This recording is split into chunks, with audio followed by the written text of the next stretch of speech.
everybody to the playthrough, our first episode of 2019.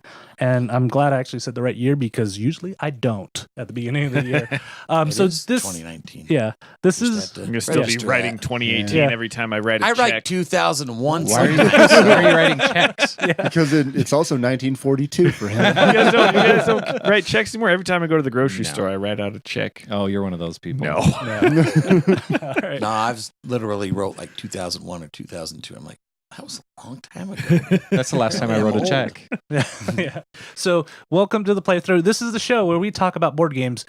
If you've watched before, you're probably a little confused because we didn't feature a game. We're still going to keep doing that, in the show, but we wanted to add a little bit more into the show and grow it a little bit more in 2019. So, one of the things that we wanted to do is give you a preview on what you could see in future episodes. And this one, it seems like everybody loves doing these at the end of the year because they can just file them away and then not worry about work for 2 weeks. Yeah, and we're late to the party, so we're doing it at the start of the year instead. I don't file anything away. I don't even know what a word vacation is. You can ask these guys. First of all, let me introduce everybody around the table if you guys aren't familiar. So we got Jared, Dr. J in the house. How's it going? Thanks for not doing a rules segment. Thank you for not making me do a rules Thanks for segment nothing, this Jared. We have Ken Poole. I'm always glad when you're on the show because you have a crazy schedule. So hopefully it means that I'm will come. not at work at that time. Yeah. That's always good. I'm Ktdata, but who cares? We have the global guru Zach over here. I'm glad that you made it after watching Spider-Man. Is worth it. One of the best Spider-Man movies, right? Yeah. And then, of course, we have the KO King Russ over there. He may look grumpy, but he's really cuddly inside, we think. I've never cuddled him, so I couldn't say one way or the other. This is why we can't confirm. We just assume, A fair amount of the time he is grumpy too. Yeah. Yeah, you Depends on what we've played. You guys should watch some episodes of the Kickcast when he comes home tired and just hates all the projects, man. It's awesome. All right, so what we wanted to do is talk about our favorite games that we played in 2018. So that came out in 2018. If we have some time, we'll go back and tell you the ones that hit the table because I bet you guys at home have the same problem as we do, where we get these games and then they never get to the table because we're always playing something else. I find myself consistently 2 years behind on playing new games. Like I'll get a game and be like, oh, this one's new, right? Today I looked up a game. I was like, that one's pretty new, right? 2014. I was like, it's a classic. Are you serious? Yeah. Have you guys heard of this new game that I just played? It's called Candyland. No. All right. So, Jared, I always like making Russ wait because I feel like it gets him more excited about his game when he waits until last. So, Jared, what is your favorite game that came out in 2018? So my favorite game of 2018 is actually a game that we featured here on the playthrough before and was one of the most frustrating rule segments we ever did, and that was Root. Simple rule segment. Simple rules segment. I mean, it was a long rule segment. We did a whole separate rule segment for the expansion characters, and it was a big thing. But I really enjoyed Root. And I've only played with one of the races in it. Like all the times we've played, I've only played with one of the races, I think, and that's the River Folk. But I can't picture you playing anything else. Right? You are that race now. Yeah. So Root is the asymmetric actions. Like that's like the woodland game of might and right. It's area control. Yeah. It's an area control game. Coin war game. It's a worker placement, right? All of the above. It's a little bit of everything. It's a little bit of everything. It's a programming game. It depends on what race you are. Yeah. And then I can't even remember the publisher right now that published it. Letter Games. Letter Games. Like Jared said, we did have a video of it, so I'll put it. You're going to have to do a new one when they kickstart those new races. And I'm so excited for those too. It's like Crows or something. We're going to have like a 40-minute rule segment now. Something that digs through the mountains. I can't remember what. Like moles? Moles, I think. See, like crows sounds awesome because they already have birds, but crows are like renegade birds, right? Yeah. That's what I think of. Yeah. So that I one's think always, awesome. I love getting to the table, but I'm always worried about teaching new people. Yeah, because it's so different, right? It's not a gateway game. It's not a gateway game at all. And the thing that I struggle with when we get it to the table is how salty our group can sometimes get when we play it. Like You Our guys get group, salty. It's like it's definitely me and Russ You two. bring the most salt in that game. It can get so salty, and I want to play it one time and just go into it with the mindset, it doesn't matter if I win, I'm just here to have fun, and see if I can hold out for the whole game with that mindset, because I get really competitive in that game. But again, I just love it. It's what it does for me what I want. It makes it feel immersive. You feel like there's an overarching story there, and it changes every time you play it and every time you play with different factions. Yeah, I always like that game because I always play the Vagabond. I haven't won yet with the Vagabond, but I've learned how to play it. And the more I play it, the more I realize it embodies what I like to do, because I mean, he's pretty much a YouTube star in the world of Root, where he just goes around places Trying to get likes, man. Trying to get upvotes likes. from all the different people. That's what he tries to do. I still feel like I haven't actually played that since I've played like 2 games with one other person and one solo game, and it's not the same as playing with a big group. I just haven't. I really feel like that there's, from everything that I've read and everything that I like and what little I have played, I feel like that would probably be my game of 2018 if I felt like I'd really played it, because I just haven't. Like, it's fine at 2. It was kind of uninspiring. The solo game that I played of like the lizards versus the cats wasn't a game. That's what I think is interesting. That honestly might be one of my like most uninspiring experiences with gaming of 2018 was playing Root solo. Yeah, that's interesting because Russ had the opposite reaction for the solo game. He likes the solo mode for it. Maybe did you play with the lizards? No.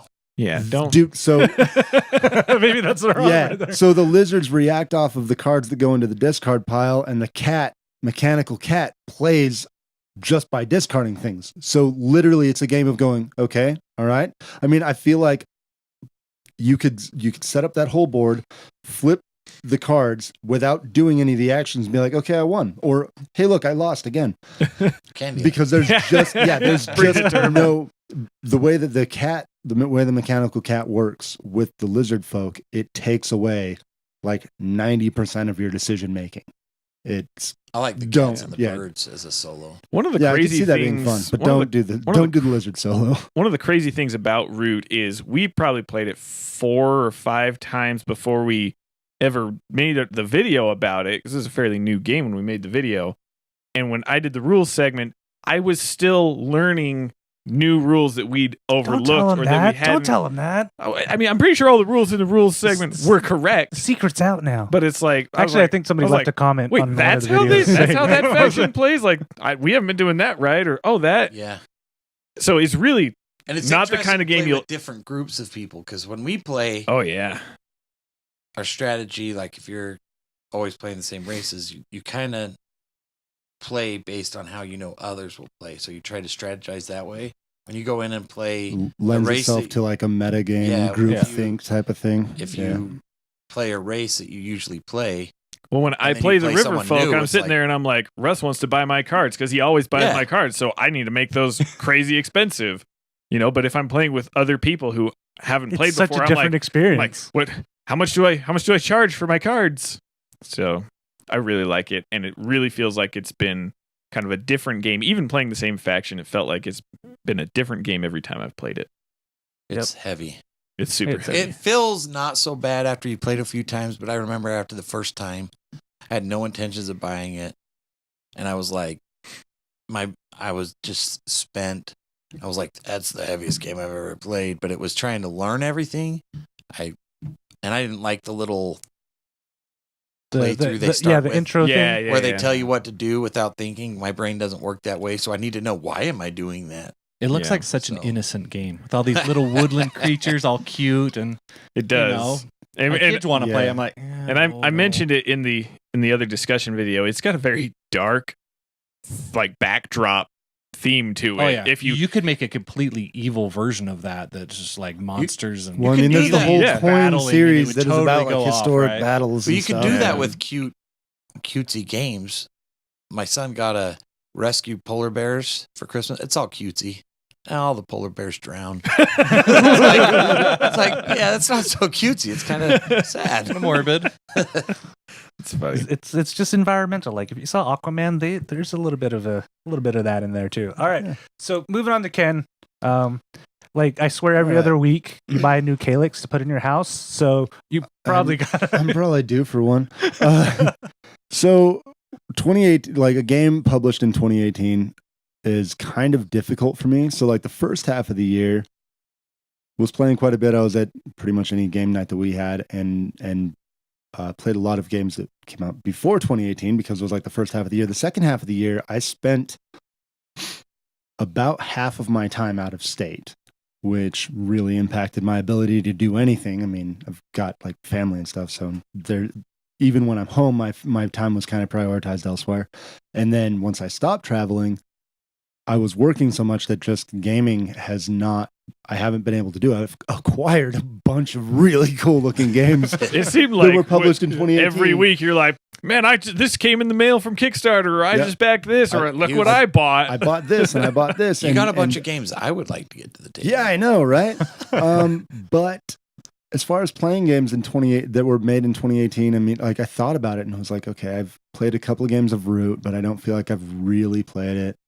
There was Thanos Rising is fun, but I'm not gonna call that like a favorite game of the year. Same kind of thing with Reef. I really like Reef. The mind is kind of there. What I settled on is actually the expansion for the Bloodborne card game. I like the Bloodborne card game, and I think the expansion for it is absolutely essential. It turned it from a good idea to a great game. I love the expansion for the Bloodborne card game. That was new to us, right? Well, the expansion came out in 2018 also. So what was so funny is that I remember I got that last Christmas. Yeah, because you sat on my shelf forever, and then because we're like, it wasn't that long because the expansion came out in like March or something. Yeah, like so that. We played it in like January or February. That's a lot when we want to play games. We played the base game one time. And we were like, this needs an expansion. We all kind of went, hey, that was cool, but it really needs an expansion. We need more weapons. We need more enemies. It'd be cool if there was like some asymmetry there. And then Russ looks it up on his phone. Yeah, we looked it up sitting there at the table that day, and it was like, oh, well, there is an expansion. It's coming out like next month. And it was like, oh, cool. And then it came out, and it was like, hey, it was everything that we wanted, and then some. Like, it really was. It was everything we wanted and then some. And then there was also, Simon did their game nights for it, where they handed out the playmat and the plastic tokens. Which my game is now turned into one of those boxes. Yeah. Yeah. And like the Bloodborne game comes in a box like this big or something like that. It's about... And Russ has it in a box this big with all the junk that he's got collected over time for it. And like it added another enemy if you played in the game night thing. Like it was just... The runes. Yeah, the runes to give you the starting powers and stuff like that. Like it's just...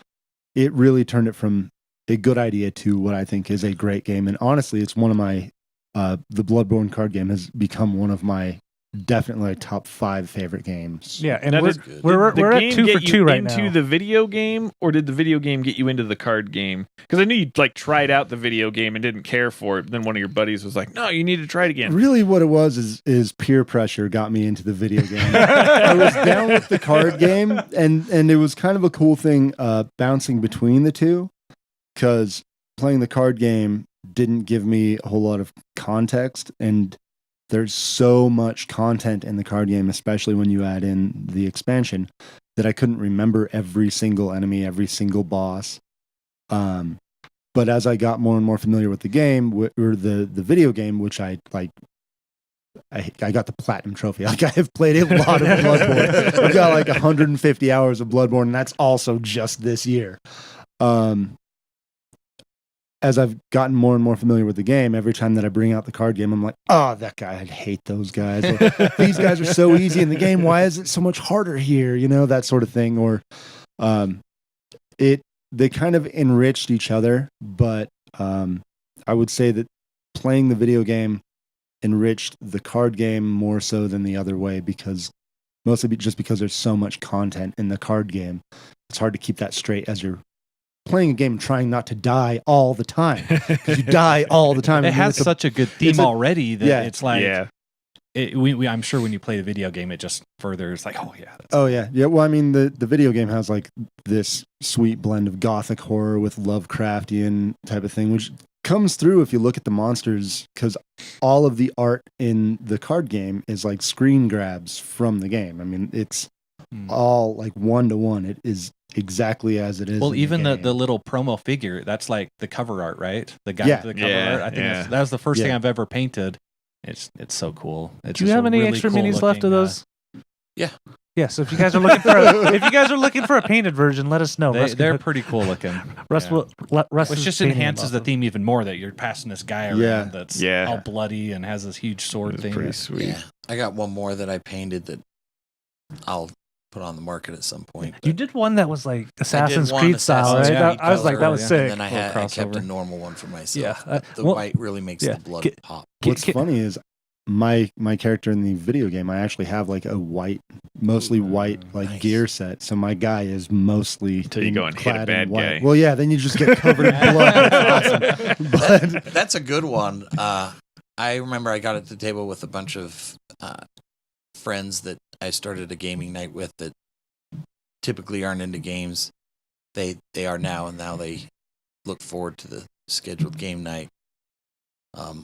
And I pulled it out, and we got playing. I was like, "This is a little darker than I remember too," because I didn't know what they were up for. But and then the gameplay makes sense when you're used to it, but trying to explain it to people that aren't familiar with a lot of games was not difficult, but it was a little trickier. I mean, when you're familiar with games, that game is pretty simple, right? You just set your cards down and you pull.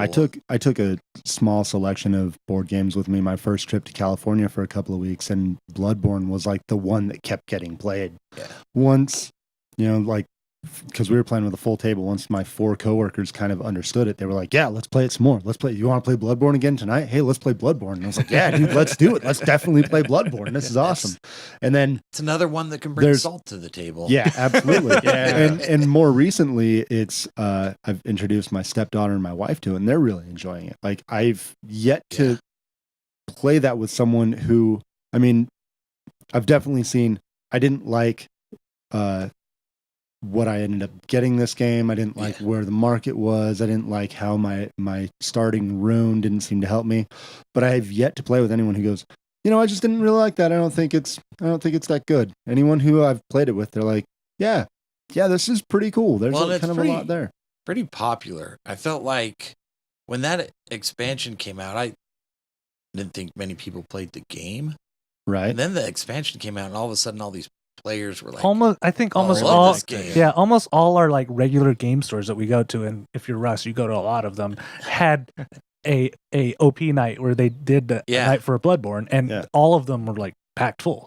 Yeah, we went to one that they didn't even have enough stuff for it. Like, I don't know if they turned away a player, but we were at like 12 players, so they ordered more kits. I think they're still planning on doing more, but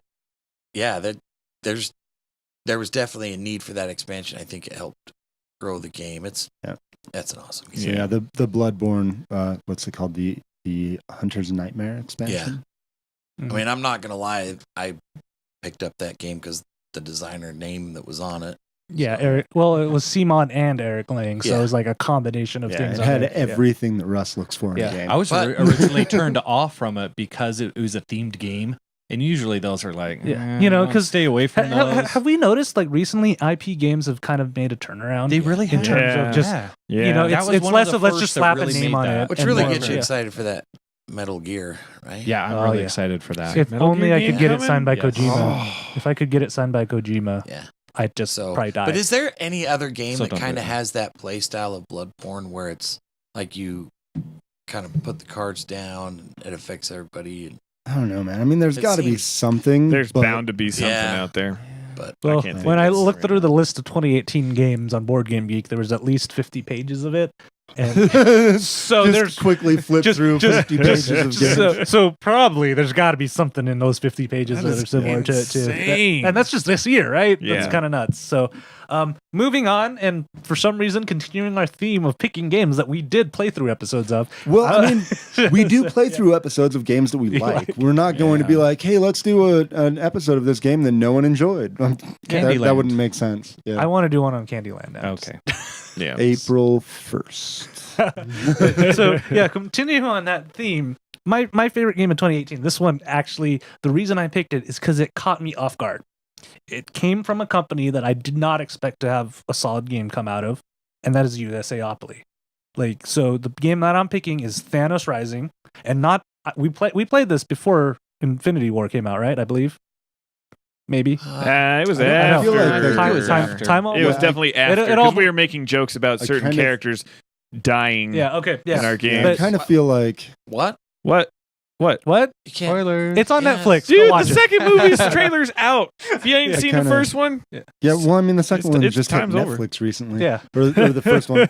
But I feel like that game came out right after. Yeah, the movie. it may I'm not have. sure. It was really it close. was right. really It close. was right It was- around. Which it was was probably on Yeah. purpose. It was Yeah. a really well-timed release, Yeah. which not so every company does. it totally caught me Yeah. surprised because one is from USAopoly. I'm like, well, they just put Opoly behind anything and make a Monopoly game out of it. So that surprised me. They built a game that wasn't like that. And the second was, I was like, it's an IP game.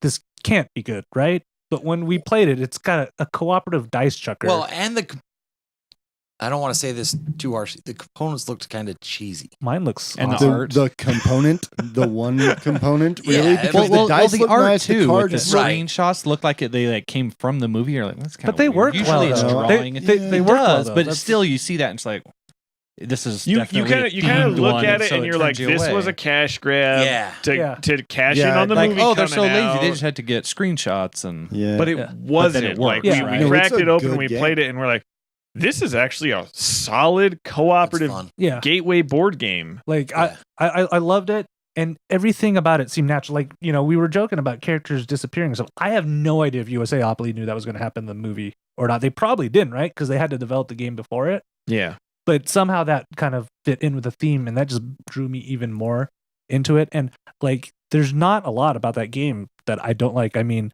my only negative was like it only could play 4 players, but then you get in the Thor expansion, and then you can play 5 players, so we could get it to the table more I've often. actually Yeah. seen recently. There's more. Yeah, there's promos more for of that those, that and I want to get don't my hands have. on them. Yeah. Oh wow.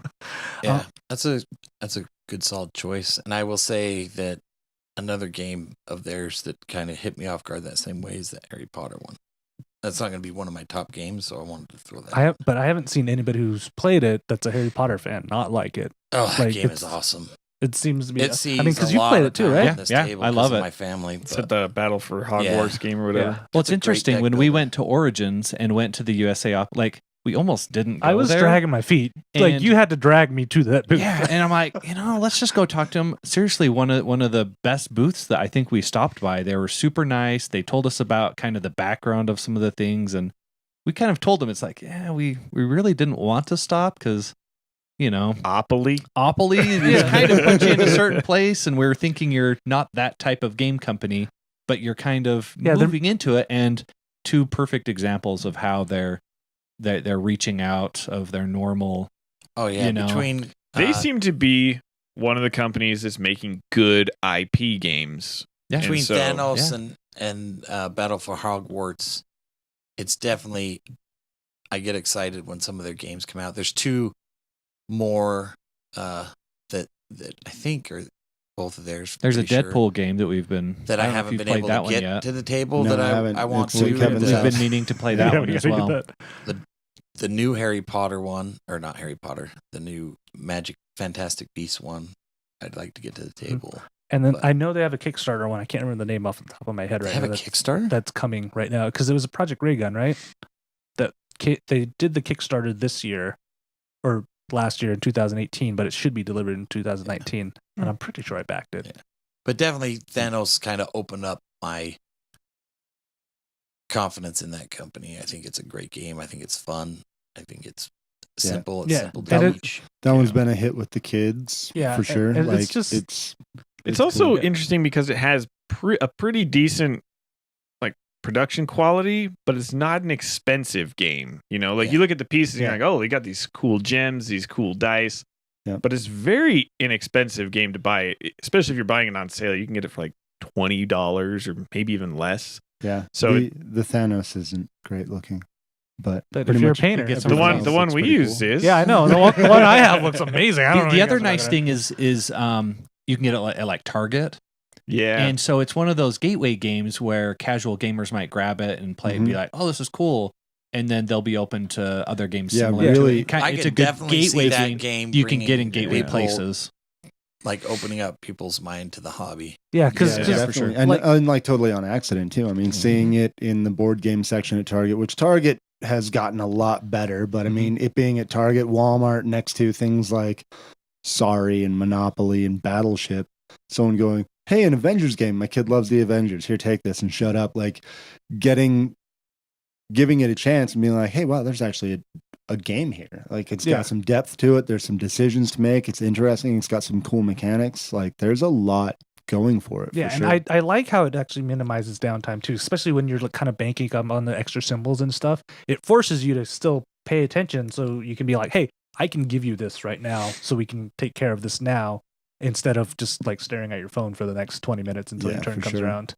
All right, Zach, are you going to continue our trend of picking games that we have featured on the show?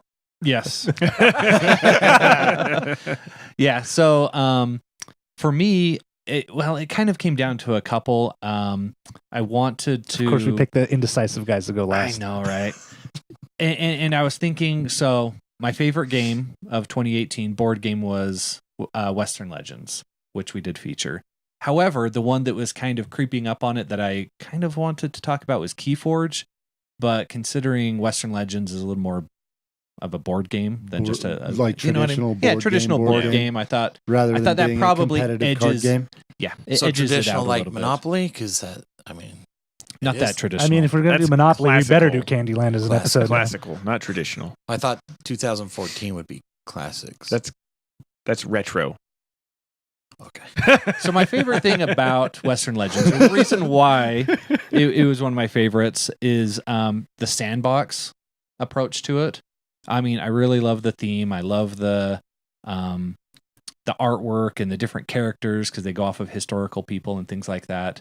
But just the gameplay of the sandboxes, it was really new to me, and I think they just did a super good job. Was that your with it. first sandbox game that you played? Yep.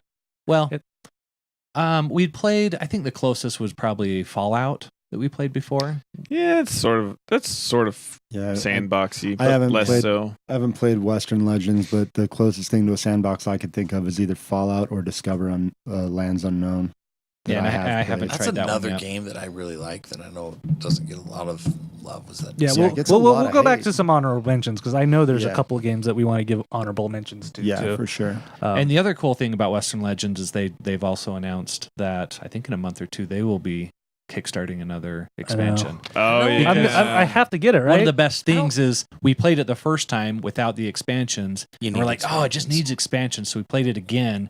We're like, that was cool, but I still want more expansions. right. more We're like items. train robbery, and I think they said they're Yeah, adding uh-huh. in a I will say train. So that it's just the- going to get better, I think. Yeah, The Kickstarter that has those boxes, we're like, that's not how they're going to sell the expansions.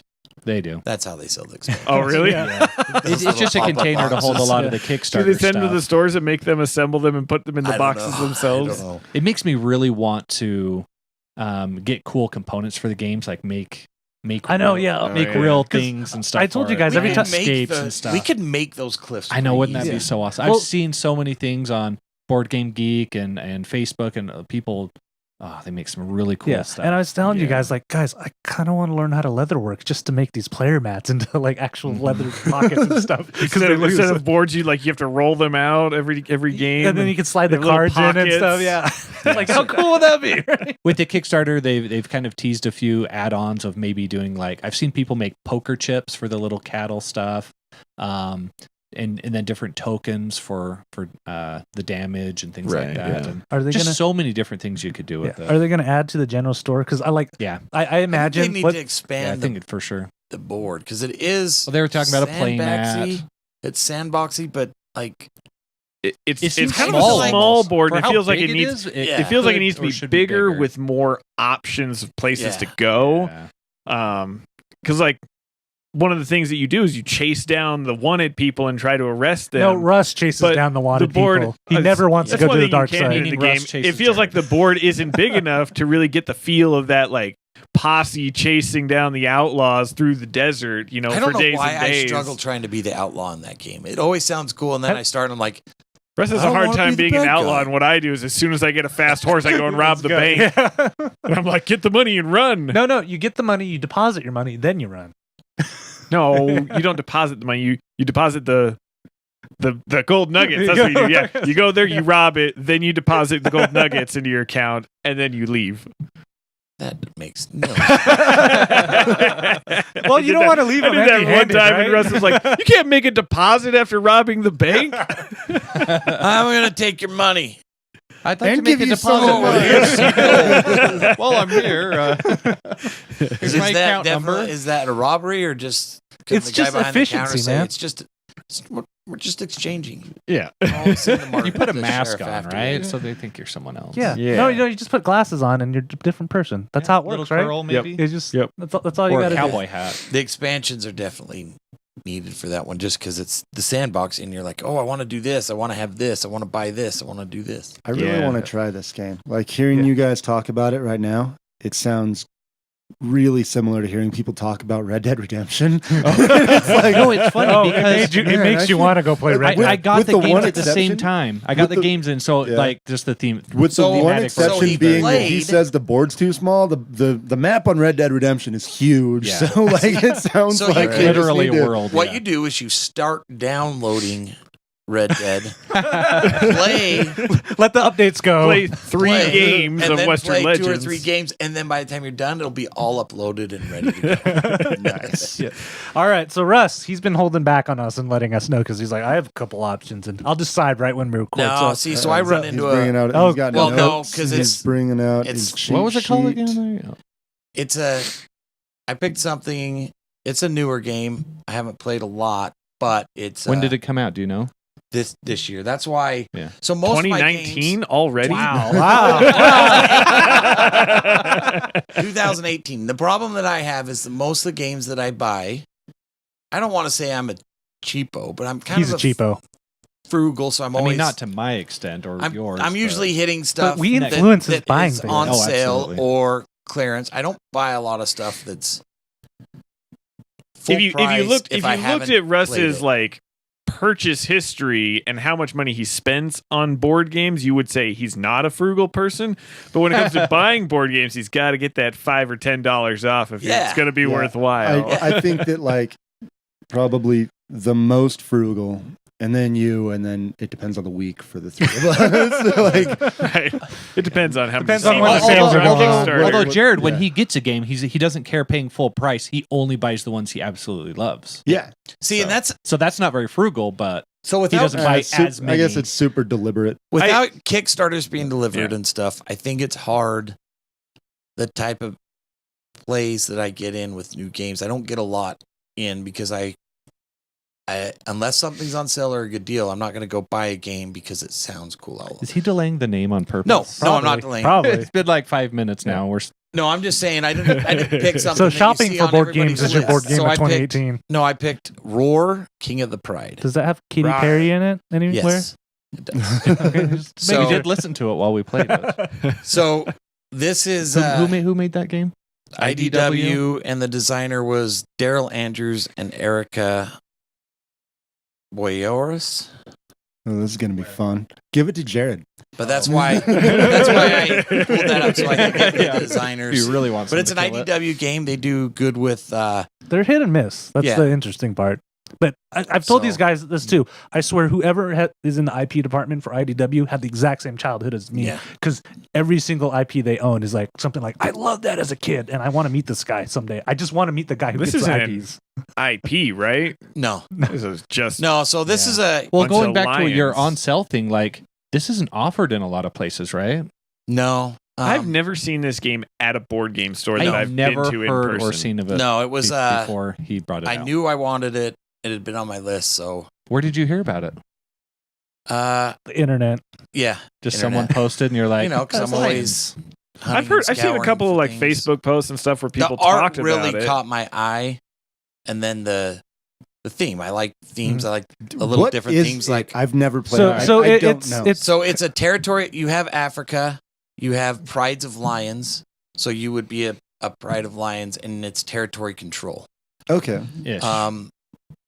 and it's territory control meets maybe Ticket to Ride. That's going to turn a lot of Yeah. people off saying that, but it's Sounds weird, but Because There's there are secret missions. there's missions you So, gotta achieve like, throughout the goals, whole. little like gold go cards. into Zimbabwe. When you go into Zimbabwe, you complete this task. Well, I mean, So- some versions of Risk have that too. I would not Right. compare them to Yeah. Ticket to Ride. So, Yeah. But it has a Ticket to Ride feel because you have these goal cards. Because you can and you discard have to take them, an action to draw them, and then you go accomplish those goals. Rather than building a train, you have to go hit certain I you have locations. to say go that kill other hesitantly, people's lions. And I most ha- of them are go to these places. And I go say that through it. hesitantly because I don't like Ticket to Ride. So, I don't know that any of us here at the table do. You like I like Zug? it. Oh, I like Zach it. does. so, But you like They're Zug very entry level game. Suck 'em, suck.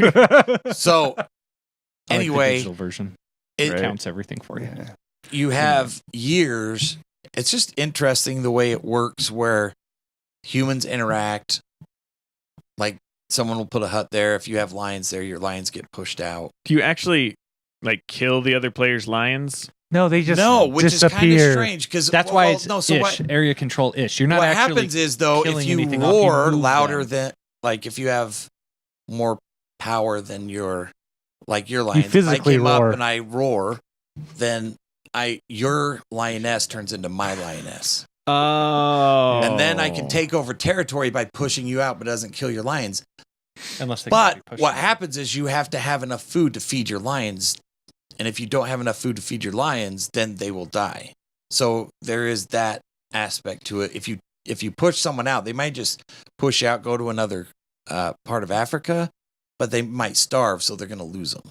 Right. So there is that kind of, it's a little bit different, and I think that's why I like it. It's just, I will say that there's the one Placing thing that people humans, yeah, have, placing the human huts. yeah, placing the humans can be really salt-inducing. Like you can, Yeah, Zach. like totally Yeah, ruin Zach. someone because each you guys did it turn. first. So if it's my first, if I'm first, then Zach would place the humans, and he would put a hut right wherever he wants. So if I have this awesome part of Africa, he can be like, nope, humans are there, and my lions It's get very pushed out. disruptive. Oh. Like you can really. Have you played it? Yes. Yeah. And then So It- are you it with me on disrupts this? Me everything. and you were the only ones who haven't played it. Have you played this? Yeah.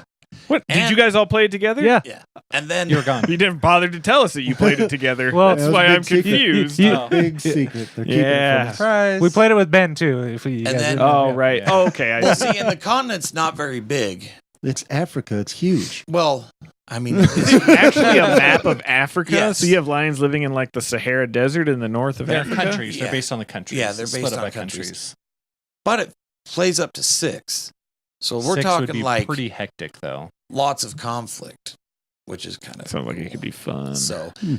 so you have to breed, which I also like. I know some people Who don't doesn't? like it because you have to. So the Kids, bad ask your parents. Parents, I'm sorry. the bad part of this is you have to roll the dice, so there's some randomness there. Then you take cubs, and your cubs you don't know what gender they are, so you would after Flip they them over. after Is they that what- age, like, After have a they little- age. after they age, When they're so it's- born, You when they're literally born, flip they the thing just over go and you see there, what they and are. then one round they'll age, they'll flip over, you see what gender they are. Then the next round they turn into lionesses or lions. So you can get in trouble because you don't have enough lionesses because the lionesses or are lions, Huh. and then somebody goes Or- and kills your last yeah. lion that you have. So- Don't look at me. it was kind of interesting because what I ran into is I was in an area that just didn't have a lot of food. food. So I was So like, how is the oh, food? Is the food determined like by the country? Yeah, the what countries country tell you will how have a much little food they number on generate, it, yeah. and if you don't have a Okay. lioness there, then you don't actually Yeah, hunt I was there. sitting there kind of wondering like where's the food coming from? Because that's Yeah. been brought up a couple of times. All so right. it's just kind of Does it have? So does it have different. like every country in Africa? Like Yeah. So it's this big map that's broken up into a bunch of little yeah, tiny areas. it's pretty. Right on. Do the lines change as the nonstop wars in Africa change those lines? Yeah, it's Oh, that'd be pretty. great for a digital version. New map pack. You just Yeah. put some stickers on, redraw It's this area. it's pretty awesome because you want to get your power up. You have to sacrifice your lions, but you can only have a certain amount of lions on the board based on what your herd is or your pride. So if you sacrifice them to make them stronger for war, then you aren't going to have them on the map. So it's Yeah, kind of interesting. which sucks Sounds when like you there's don't. a lot going on. There's a lot. It's but pretty simple, yeah. but the strategy I like. It was a little different than I was expecting as far as the like territory control part of it goes, because it's not like I was thinking you would go in and kill, but you really don't. You kind of push them out, but that pushing them out can kill them because it can starve them. Huh. And I really liked going in and, roaring, and then instead of me having to go through the whole birth process of 3 years to have a lion, I could just roar and I could turn your lion into my lion. Yeah, so it's like it's kind of right. the thematics for it is kind of works So, into that. and then it is different, I guess. Yep. Especially explaining it. Mhm, So yeah. So before we go into kind of our games that not necessarily came out in 2018, but we got to the table in 2018, a couple honorable mentions. You've heard us mention it before. Keyforge by Richard Garfield, right? Richard Garfield. I always want to say a different Garfield. The cat Flight, Garfield? Do they do anything? No, I want to say like Fantasy Flights, they've done a couple things in the past. yeah. If you're a Something super Magic player, popular. I've you heard might of not them. like this game. But if you're a player, kind of more of like the LCG type, this may be a little bit more up your alley. But it is definitely a battling card game with no deck building, and every deck is Yeah. unique to itself. I So love But it. the battling It's- is I love that the secondary hardest to thing the is actual going purpose. to an event and picking which deck you're going to take.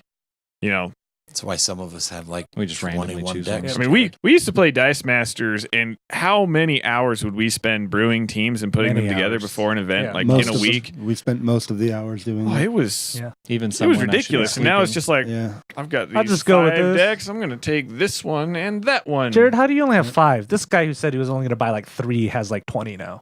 21. Because I know how to. Because I don't have a job. and it's even great for casual. So if you're one of those people, it's like, I want to get into something like Magic, but casual.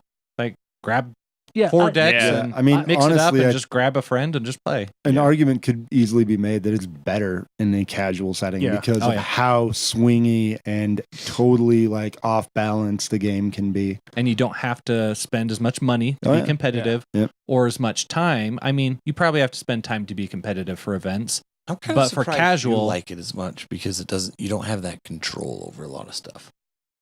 I think Yeah. the decks are very rock, paper, scissors, like sometimes. But I have control of One my deck's just cards, not gonna right? win. Like Yeah. because the number one thing is how you play the game. That's going to give you the biggest Yeah. advantage. Yeah. It's not about He's building a It's deck. about picking the right house at the Number right two, time and it's choosing about which cards of that house you want to drawing, play which and I which have ones you no wanna save control for over later. anyway. I don't number know. one, it's I think how you some play. decks just aren't going to beat other decks. Pretty sure that Russ is convinced that the big thing is buying packs. That's the most important part of the That's a game. fun is part of buying it, packs. too. It You is know so that's fun, why I though. like It it. is so Opening fun up though to those, like, open it blind up, packs. see the new names, see the houses. Yeah, this is the, Look this at what is, rare cards this is a are few in times there. where I'll get messages from Russ. Like, I hope this store's sold out of packs. Yeah. Oh, Like all the because he knows time. he'll buy them. I'm Um, glad they're sold out Yeah. right now. Yeah. And then I know on another game that actually we're going to mention is actually in this kind of unique. What is it? The unique game system is what Fantasy Yeah, Flight's it's called. their other unique Yeah, game, Is Discover. I've Lands only Unknown. played it once, but I so want to play it again. It's gotten a lot of it's flack gotten online. so I much haven't played hate, it, and I don't but- like. I kind of get it. I mean, I feel like where it's kind of billed as like a story game with a strong narrative, and I really feel like the narrative comes out With the group. between Yeah. the lines of the text. The narrative of our game when we played was much more what myself, Kevin, Russ, and Russ's son Micah were doing more than what the cards were saying. Yeah. It was So it's sort really, of like where you fill in the narrative from the mechanics Yeah. app in the game. Western Legends is a lot that way So I too. could see it that. to me It's- feels a lot like Fallout.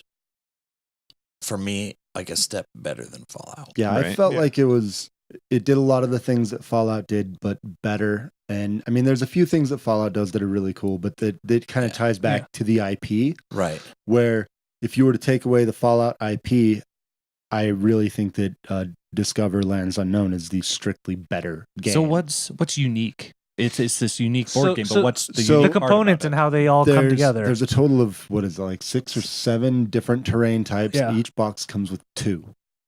So you've got 2 different terrain types, and then there's There's items and events and all kinds. Honestly, there's a stack of cards about this tall in Yeah. the game, and sometimes you I get don't sometimes you know get what them. the total Yeah. number of different possible cards is in the game, but I mean it's got to be like 1,000 plus, and you get Maybe 200? Yeah. So how different is the gameplay if I bought 2 versions, 2 copies? Gameplay or Yeah. game story? And I think so the game- So the story- the gameplay gameplay would is- be the same, but the story would be From changed. what I understand, and I've only played the once with them. I actually have 2 copies because I was able to get one for pretty cheap to kind of do the compare and contrast and see what's different. But from what I understand, the framework of you are in a place, you don't completely know how you got there, you're trying to survive and figure out your circumstances. That is the framework. and the experience will change based on your box. From what I understand, it could be like you could take that same framework and you are washed up on a desert island and you don't quite understand the circumstances there. Ours felt very Hunger Gamesy. And But you have a day phase, then you have Yeah. a night phase. You have to survive the night. You have to have enough food, or you'll starve. So it has that survival kind of. it's Feel to very it as well. Kind of if like you Lost. if you ever played the there was a I know it was I played it on PlayStation. I think it was bigger on PC, but the game Don't Starve. Yeah. It reminds me of that. If there was a one video game allegory, I would say it's a lot like Don't Starve. I just love this idea of unique stuff. I think So they've really got something going on. So I thought it was like like they could do this with So a lot of different I think things. that the biggest thing that they did that they did wrong is letting it be viewed as such a narrative heavy game. It's a story game, but it is not a narrative game. Right. And I think that that's where a lot of the Negative the- feedback is coming the from. missed expectations are coming from, because it's random. So I mean, where me and you may have even the same like framework of a story, we both might be playing a like Hunger Games-y type of scenario. The events that happen in it are still going to be probably different, and there's only so detailed of a story that you can tell with the disjointed nature of it being unique. Yeah, without You rewriting couldn't a whole write board game. 10,000 stories Yeah. and then Yeah. pack them up Exactly. in boxes So and send so them out. you've got to have these chunks that are You can only make it so vaguely- unique. that are vaguely interlocking, but I really feel like the story is between the pieces that are provided. And Yeah. I like that.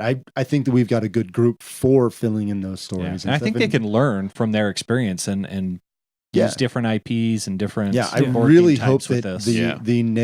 the generally, like nearly universally negative response to it doesn't discourage them from doing it, because I think there's a lot of potential for them. Well, I think they've gotten so much good feedback from Keyforge, and then all this negative almost feedback. wouldn't They even- can probably look at both. I of think them. they're two different compare beasts. those, man. So, I mean, yeah, that's like comparing Magic the Gathering to I'm I don't know, just Cthulhu mainly Wars. because Like- it's the same company. yeah. But I mean, Yeah. they're so vastly different. I mean, Yeah. Keyforge is a competitive card game, and Discover Lands Unknown is a board game. I mean, just those two differences make it hard. But not to go too off topic, but I think they could take the approach of the uniqueness of Keyforge and apply it to board games. Yeah. Yeah, I mean, and then that's also what they're trying. adjust That's what what they're they've trying done to do with right with Discover. this. I mean, Yeah. like I will tell you, one of my favorite things of our playthrough through it is I literally died the night before the game ended.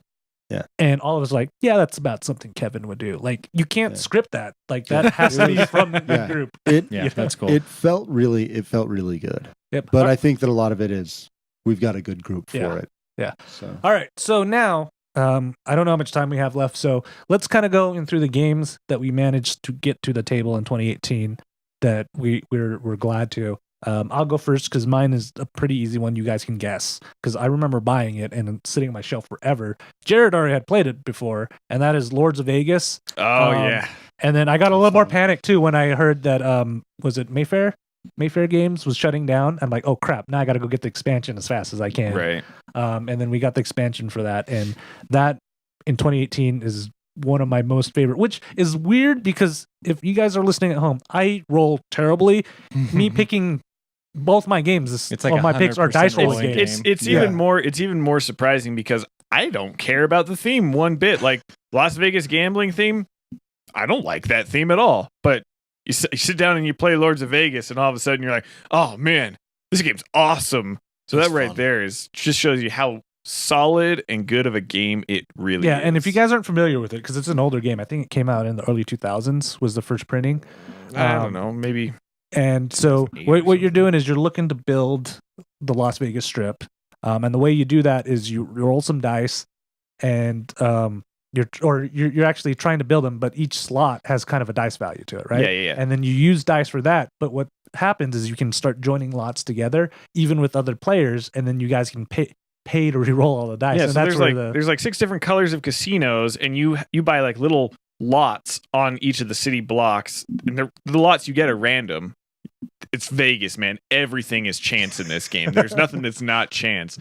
And so I think that would be the only downside that if players didn't like this would be the randomness and the chance. exactly. Yeah, so you don't like randomness, Zach. How did you feel about it? I liked the game, but I don't like randomness, so that's why it's probably not one of my favorite games. But I actually enjoyed it. It's a lot of fun. But I had to just like go back and be like, there's randomness. I can't be competitive. What happens, and I played that way. And it I is think I true. did There's well. a I think it lot was of fun. randomness in it, but there's a lot of strategy in it too. Yeah. Like so like I was saying, you get a block and you can build a casino on there. There's 6 different colors of casinos. So if I build the gold casino here and my die value in that is a 3, and somebody has a lot that has a die value of 5 and they build a gold casino, they take over my casino. And so you have to pay to re-roll the dice, and you have to re-roll higher than the other person to get control of your casino back. So there's strategy in taking other people's casinos. Yeah, there's a lot of strategies. And there's a when lot of, to roll, there's a lot of trading and stuff. So there's actually a game I played.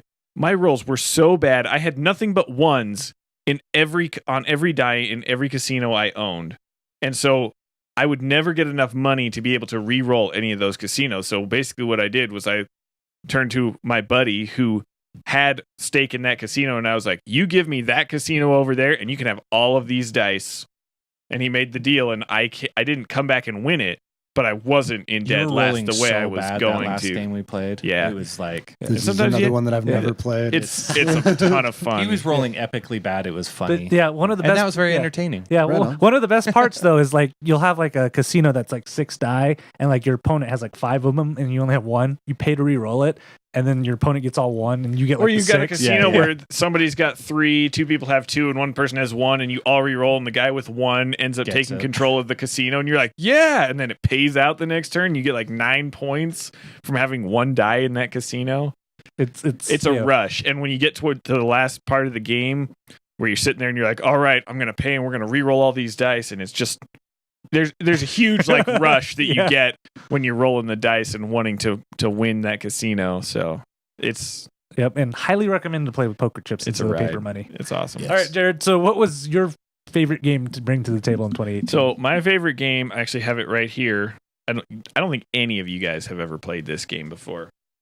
I know Zach has expressed an interest in playing it, but that is Viticulture Oh yeah. Tuscany with the Tuscany. look at him one-upping expansion. us by actually pulling out the game. That's right. That's just I can right. pull mine out. Yeah, I could do What are you that. talking about? Yeah. I could do that. I love Viticulture, but you have to play it with the expansion because it just adds. It adds basically 12 or some modular expansions into it, so you can pull them out or put them in however you want. Except for 2 of them, like you can make like tomato paste and olive oil, or you can choose to make cheese. And so, but basically, what Tuscany and Viticulture is you're basically a winemaker in Italy, and you have to grow grapes, pick them, crush them into wine, let your wines age, and then sell them. And every time you sell them, you get points. And so it's the first person to get to 25 points will trigger the end of the game. And it seems like a really stupid and boring theme. I know. I'm like, that's not your. It typical comes like it game. comes does across seem as like like, Jared theme really at all. it totally like surprised.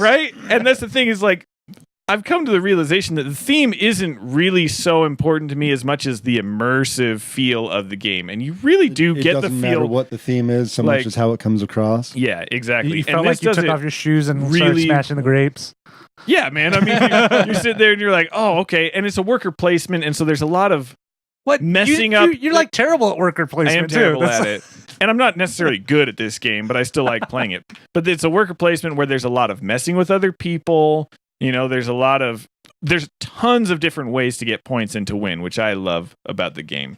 You know, you can spend your whole time, like I played it over Christmas and I had a brother, he spent the whole time just making cheese. He didn't plant a single grapevine the whole game. And like, that's the game, man. You're supposed to plant grapes and pick them. And he just made cheese and then he bought grapes, crushed them into wine and sold like a bottle of wine with some cheese for a bunch of points. And he ended up getting like a close third place. He got like 26 points and it was like 28 who won the game. And so there's all kinds of different strategies you can take to the game. The expansion has these little unique workers. So instead of getting a regular worker, like when you train a worker to get a new one, they have unique ones that have all kinds of different abilities. And every time you play with those, you play with 2 of them, and there's like 12 in there. So it's a different game every time. There's tons of cards that change it up. It's just a blast. Yeah, I keep my eye on this one in the market. Yeah. The secondary market for sure, because it's a. And it plays I'm waiting 6, to buy which it. is awesome because Because we have to, like, we got to have our games group that is play always a lot. a 6. So All right. we're gonna So love it.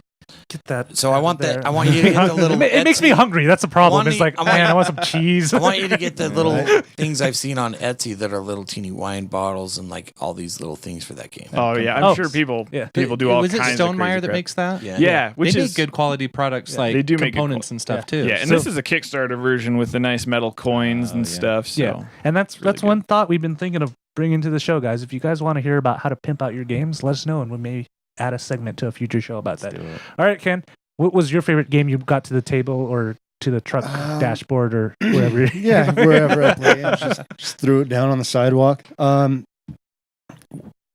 I said before, I played, I did pretty good, a lot of playing in the first half of the year, and obviously those were a lot of older games. Ultimately, though, I think that probably my favorite one that hit the table was the base game for the Bloodborne card game. I'm just kidding. I was like, I nah. thought Zach was Nah, going to pull man. something like this out, but not you. But okay. No, honestly, my favorite game from before 2018 that I played this year was a game that I bought for myself for my birthday. It was Cthulhu Wars. Oh, That yes. I love Cthulhu Wars. I It haven't is played that one. How do you feel about that, It is Zach? such a fun game. It's got the asymmetry. You're rolling a ton of dice. It plays really fast for feeling like a big epic thing. It's got giant miniatures. The Like game was so much different It's- when I first played it at SaltCon Yeah. than I imagined it would be. yeah, And I- was that don't know what because I of the sleep expected. depravity? Because that was the night you only had No, like 2 I hours just of don't sleep. know what I expected. I thought it was Yeah. just Risk with giant monsters that stepped all over the little guys. That's what it looks like when Yeah. you look at the board. You're like, there's how on so earth does the much guy to with the it. giant Cthulhu lose? He's got a giant Cthulhu. It's really close to as asymmetric as something like Root. I mean, it's right there. It's similar to like Chaos in the Old World. It's kind of a monument to excess in the hobby because it's like I a don't know. $200 price tag, and the miniatures are really big, which For now. a lot of other They're a lot big of- for now. they're- Yeah. That's this year. Well, this past year in 2018, it seems like there was a lot more of the big miniatures coming out, and I honestly credit some of that to the success of Cthulhu Wars. I mean, they've done 3 very successful Kickstarters now. I really want to get the expansions. I want to get the 6 to 8 player maps. I want to get more of the playable factions, because the base game comes with 4, and I want to say that now there's another 5 that you can get with the 3rd Kickstarter. They added another one. There was another 4, and I believe there's a 5th one now. This game, again, with the monument to excess that it is, you could spend literally like $1,000+ on official products to upgrade this game. There's different unique dice that you can get. You can get dice that are color coded for each faction, which they're just D6s. All you need is, I mean, you can. But they're I've not bought, the official D6s. Yeah. This is how Zach and I See- think. They're the official I've- D6s. I've bought a couple things of like the little Chessex D6 things that have like 30 of them in there or whatever it is, and they work just fine. They're similar to the size of the ones that come in the box, which the ones that come in the box are just black with white dots. But if you get the fancy ones, they've got like claw marks and they're color coded. You can get You ordering this right now? Sound pretty cool. you can get neutral factions where like you can summon like essentially the like Azathoth, I believe, is one of them that's just sort of there, and whoever can reach the conditions to be able to summon him first gets him, and then they're part of their faction in addition to their own monsters. Like there is so much game, and it can be huge. And I haven't, like I said, I only have the base game, so I've only played with upwards of 4 people, but it moves. I mean, that I would is say a if quick you- playing game. If you like games like Chaos in the Old World or more familiar ones like Blood Rage, this is up your alley. Same kind of, little tracker to deal how much power and what you do and put Yeah. guys out. I love Man, that it's the awesome. game, the base game comes with the rule book that includes all the Just to expansion. tease you, where It's, you're like, it's like sticking a catalog in the game, so you can't separate it unless you were like tear the rule book in half. But Yeah. it's like, hey, check out this faction When over we here say you don't rule have. book, This is how it's it. a rule But Yeah, oh yeah, I it's- mean it's it's like- that thick. It's like a D&D Dungeon Master's Handbook or something and like it's that. really high quality, full Yeah. color, everything throughout. And I love, like, on the one hand, it's like, oh man, I really want that faction. That one sounds like it'd be really cool because it gives you a little overview of how it plays and all of that stuff, and shows you the monsters.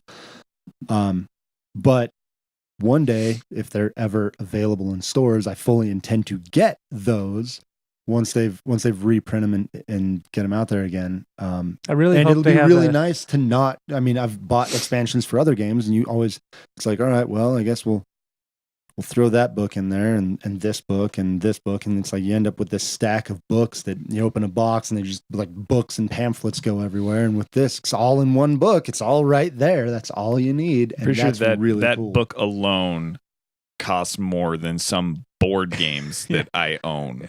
Like you Yeah, look at it's it a is fair po- full color. It looks like I do believe that you can also upgrade the book to a hardcover. I'm pretty sure there's a hardcover version available love because that. seriously, everything in the game is like there's an upgraded version. So even with the $200 price tag of the base game, almost every component in it, there's an upgraded version.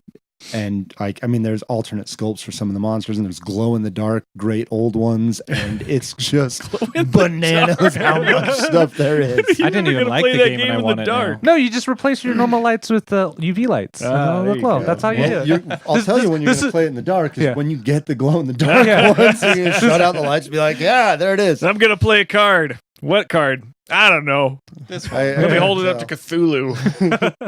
All right, Zach, are you going to pick Western Legends base game if we're going around? No.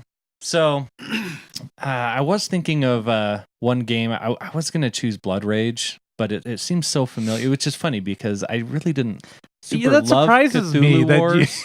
you would pick. It wasn't my favorite, but I really like Blood Rage. See, and I'm like the exact opposite. I did Oh, really? not love Blood Rage. I found Mm. it to be, it just fell flat with me. But I love But Cthulhu I Wars. probably am going to choose one that you do like because I swapped last minute, and I know Russ won't choose it, so that's why I'm going to swap. Chaos in the old world. Terraforming Mars. I Ah, think is one of my Yeah, favorite. that ones one. this year. That one was Yeah. right that was there for not me. on my list. Yeah. Yeah. I think we've all really enjoyed also, it. we've done a video of that too. Check that one out. And it's crazy to think that. So what year was that published? 17? Was it last year? 16 or 17. I remember it was really big when when we went to Origins in 2016. yeah, so it's probably, 16, 2016. maybe end of early, 15. yeah. So the You answer go to was- Origins at 17? But this year they've come out with a He- lot. those How many different expansions did they come out no, with they this went year? in Like 18. Oh, guess we did go in 2017, didn't we? yeah, you went 17. We then went in 18 as well. I don't know. Time just blends in Today- Maybe together. it was 2016, 2017. So for how that much it we came like out. the game? Terraforming Mars came out in 16. Oh, 16, and then all right. We may have played it in 17. That is like a classic. but Yeah, it's kind of a classic now, right? It's so old in the school, board game vintage. world. Yeah. But I can't believe we haven't played Yeah. any of the expansions very much for how much. It's because I don't We know. kinda man. enjoy it. It is the game that asks to be upgraded. And though. Ken and I bought some cool little. It's another one of those ones that it's the base game components are like, There's but- not even an insert. yeah, like the little boards and stuff.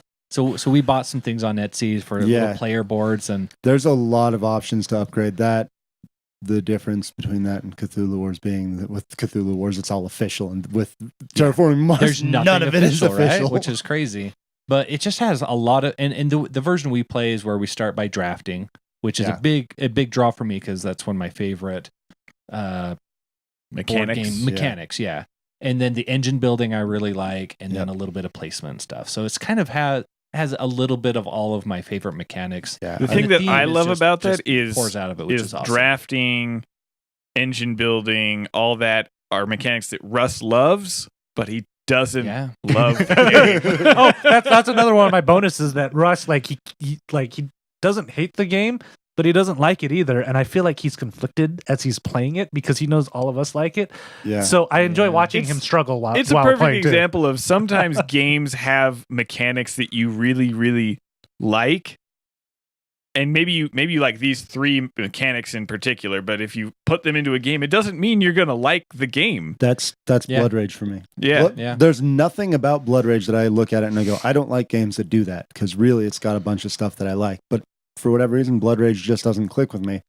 And Terraforming Mars absolutely does. but not also click at the with Russ. same time, and I think this happened to me with Cthulhu Wars because I think I would like it if I played it a couple more times. Yeah. I had a poor experience the first time. It was my first asymmetrical experience. and you refused And to help everybody. I didn't know. Yeah, you didn't help everybody. I didn't know what I was doing for Okay, most of but when it. someone says, Zach, you have to do this or Ken will win next No, turn. that was Blood Rage. that was me. Wasn't it? No. Was it that one? I don't know. I didn't grasp, but now that I've played other games like that, I think I would be more prone to like it. Yeah. Yeah. And And I'm not saying that's why you don't like Terraforming Mars, but sometimes I that don't worry about negativity, winning you know what as I mean? much as you. With Terraforming Mars. Yeah. I don't know Yeah. why. Like, I'm not opposed to But playing. If this you guys one's wanna really play fun it, as well. I'll play to- it, but it's not like if we have a If you're decision. doing your But own I noticed thing, that struggle it's in just your a eyes cool anytime we engine play, building though. That thing. Oh, that yeah. just I almost adds a little bit wonder more if- enjoyment for if me. maybe there's something buried within the expansions that we haven't played with that would change it just enough, Yeah. because I I wouldn't be think it's surprised. close. for There's him. so many different things that you can. And add into it. honestly, and I'm gonna sound so superficial when I say this. It's the components. He hates the components components. really bother me. It's true. If you pay full price for the game, which is like, what is it, $60, $70, Something I'd like feel a that. little The cheated. great thing was, And like a it's couple of years ago, Russ was like, "It doesn't matter Yeah, if it's yeah, got he's like, plastic, or whatever, anything. it's just just little printed cardboard. paper." It doesn't matter. It's just a And then game." Simon Buy him a happened to couple of him. paintbrushes. Yeah, then he buys the Simon others. game, And he's it's like, over. "I'm never going back." Yeah. The Cubes are not See, good and enough. I'm the opposite. I don't care about the minis and the components. Like I but have the a fun time. doing secondary things, but- market is nuts for that game. Yeah. Like, oh, I'm gonna spend a huge price tag and to make it seem like it's gonna. Frixelius Do what I Games want. could fund Ugh. a whole second game just if they just sold upgraded components for Terraforming Absolutely. Mars. It would Oh, be man. enough Yeah. to fund. Just on Reddit yesterday, maybe even I saw two some more projects down amazing Those the road. 3D printed ones. Oh, my heck. so good. Everyone's like, "I want to buy them. I want to buy them." He's like, "Nope, sorry." Yeah, Like, I'm waiting. now I want to buy a 3D I'm just printer waiting just for the that actual game. Right? like I'm waiting for a Kickstarter right now. That's why I haven't upgraded mine. version of Terraforming think it's- Mars that has magnets Like for the you. magnet terrain. Maybe that's what they'll do when they come out with Terraforming Mars Legacy. Oh, Yeah, are they doing that's- that? I'm pretty sure that's Yeah. a thing that's Man. been That's like, mixing two sort of things that I'm announced. All kind right, of all right, Russ. not liking. lately. Yeah. Take us home with something you do like. So for me, when TI 4 was announced, Twilight Imperium. Twilight Imperium, I had always Not the been, calculator, guys. Or Treasure Island, which came out this year. I had It's always rad. been TI 3 or Twilight Imperium 3 had always been on the Terraforming shelves. Like, Imperium, huh? oh, that's a super long game, like 7-8 hour play. That would be fun to try sometime. And it's so expensive. It's so expensive. I'll probably never do it. But it was kind of like, I don't want to say grail because it wasn't something I super wanted, but it was like, that'd be fun to try at some point. Yeah. TI4 comes out, goes to the shelf. oddly enough, the game store that never has sales, walk in one day, has TI3 sitting there for $23.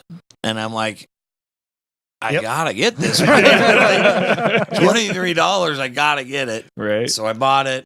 And I remember we planned the day when you like it was the Saturday after you graduated. We were like, we're gonna do it. We had it all set up. We were like, got treats, like full on. We're gonna power through. All of a sudden, we play, and it was the fastest 8 hours of my life. It really was. It was like, so oh my good, gosh, too. this is amazing. And Yeah. we talked about heavy games earlier. This doesn't feel super heavy to me like Root did, Brain Burner, but it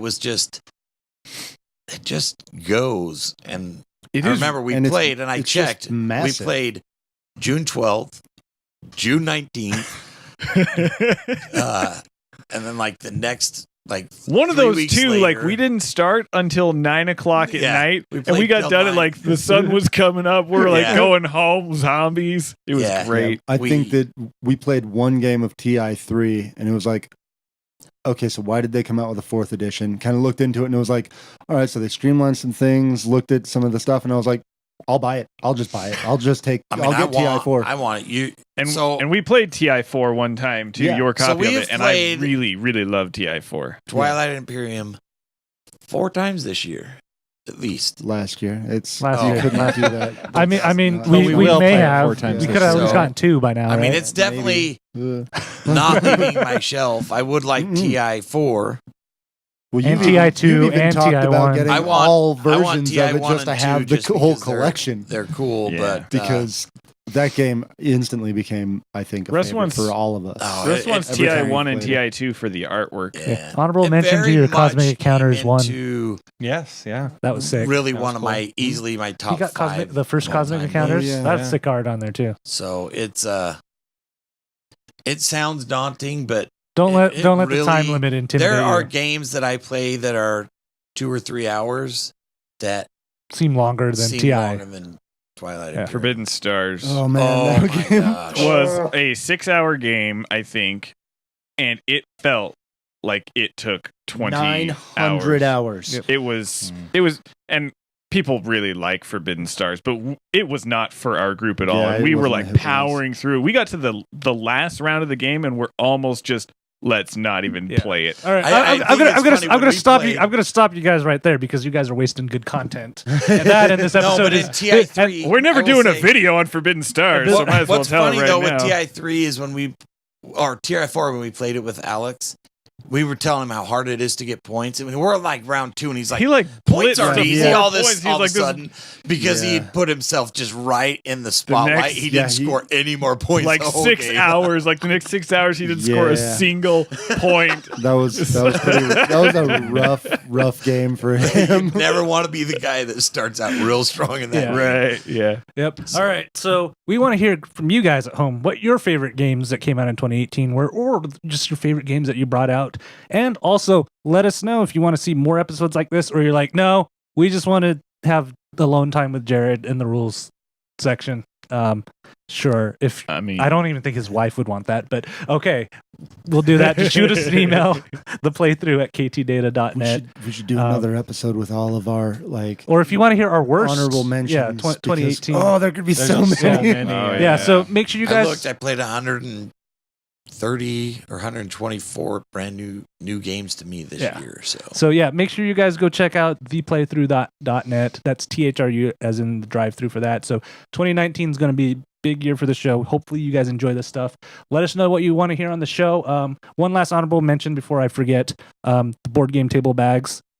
Oh, Zach, yeah, they're great. We got Mine's right ours there. for $20. They went up to 28. Now they're up to like 32. Mhm. Totally worth the money. Absolutely. Check those out. And we will see all of you guys next time on the playthrough. Bye.